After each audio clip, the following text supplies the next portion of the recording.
위대한 랍비 이야기. 랍비 힐렐. 힐렐은 지금으로부터 2000년 전에 바빌로니아에서 태어났다. 그는 20살 무렵 이스라엘로 가서 2명의 위대한 랍비에게 강의를 받았다. 당시는 로마 제국의 지배하에 있었기 때문에 유대인들의 생활은 몹시 고통스러웠다. 그는 생계를 위한 돈벌이로 하루에 겨우 동전 한 잎을 벌었는데 절반은 먹고 살기 위해 쓰고 나머지 절반은 수업료로 썼다. 그러던 어느 날 그는 일감을 구하지 못한 탓에 그 돈마저도 벌지 못했다. 그럼에도 불구하고 그는 학교 강의만큼은 꼭 듣고 싶었다. 국리 끝에 학교 지붕으로 올라간 그는 굴뚝으로 새어나오는 강의를 밤새껏 엿듣다가 그만 잠이 들고 말았다. 바야흐로 때는 추운 겨울인데다가 마침 내린 눈이 그의 몸을 온통 뒤덮고 말았다. 이튿날 아침 다시 강의가 시작되었다. 그런데 어찌된 일인지 교실 안이 컴컴해서 천장을 쳐다보니 굴뚝 옆 채광창에 누군가 엎어져 있었다. 서둘러 지붕으로 올라간 학생들은 의식이 없는 힐렐을 발견하고 황급히 끌어내려 정성껏 간호를 하니 한참 만에야 의식이 돌아왔다. 그 후로 힐렐의 수업료는 면제되었으며 이 일을 계기로 유태인 학교에서는 수업료를 받지 않게 되었다. 오늘날까지 힐렐의 말은 가장 많이 전승되었으며 그리스도의 가르침 중에는 힐렐의 말을 그대로 인용한 것들이 많다.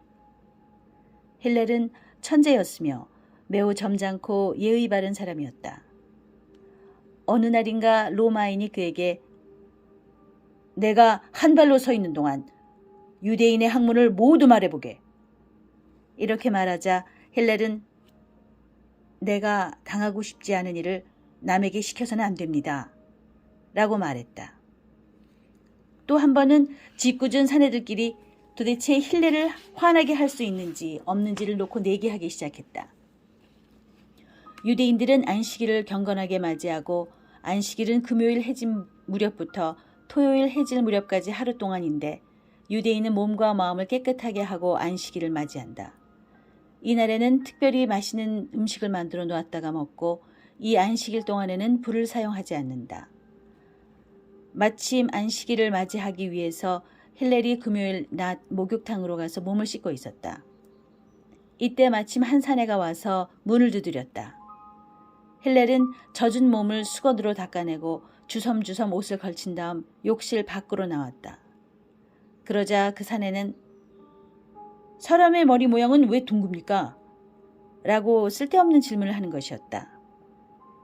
힐렐은 그의 질문에 일일이 대답을 해주고 나서 다시 욕탕으로 들어갔다. 그러나 그 사내는 또다시 문을 두드린 후 검둥이는 왜 피부가 검죠? 힐렐은 왜 피부가 검은가를 열심히 설명해주고 다시 욕탕으로 들어갔다. 그런데 또 문을 두드리는 소리가 들려오고 그 사내는 비슷한 질문을 계속하게 됐다. 이런 일이 5번이나 되풀이되고 나서 그때마다 힐렐은 변함없이 젖은 몸을 닦아내고 주섬주섬 옷을 걸친 다음 욕실을 나와 부드러운 말씨로 사내의 질문에 대답해 주었다. 그러나 그 사내는 마침내 이렇게 투덜댔다. 당신 같은 사람은 차라리 없는 편이 나아요. 난 당신 때문에 내기에서 큰 돈을 잃었어. 그러자 힐렐은 이렇게 말했다. 내 인내력을 잃는 것보다는 당신이 돈을 잃는 편이 낫죠.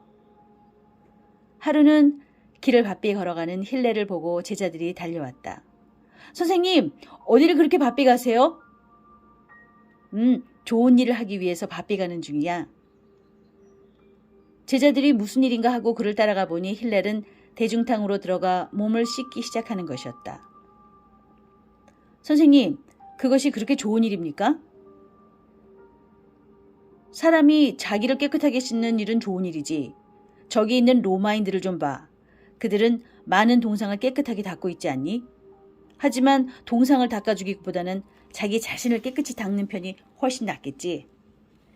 이 밖에도 힐렐은 많은 교훈적인 말을 남겼고 그의 여록은 깊은 감명을 주었습니다. 힐렐이 남긴 명언 중에 다음과 같은 것이 있습니다. 만일 당신이 지식을 늘리려고 하지 않는다면 그것은 당신의 지식이 줄어가는 것이다. 자기의 직위를 과시하려고 애쓰는 사람은 곧 자신의 인격에 상처를 입히는 것과 같다. 남의 입장에 서보지 않고서는 남을 함부로 평가하지 마라. 배우고자 하는 사람은 수치심을 버려라. 인내심이 없는 사람은 교사가 될 수 없다. 자신의 주변에 뛰어난 인물이 없다면 자신이 뛰어난 인물이 되어야 한다. 당신이 당신 자신을 위해 일하지 않는다면 누구도 당신을 위해 일해주지 않는다. 자신의 일만을 생각하는 사람은 자기 자신이 될 자격조차도 없다.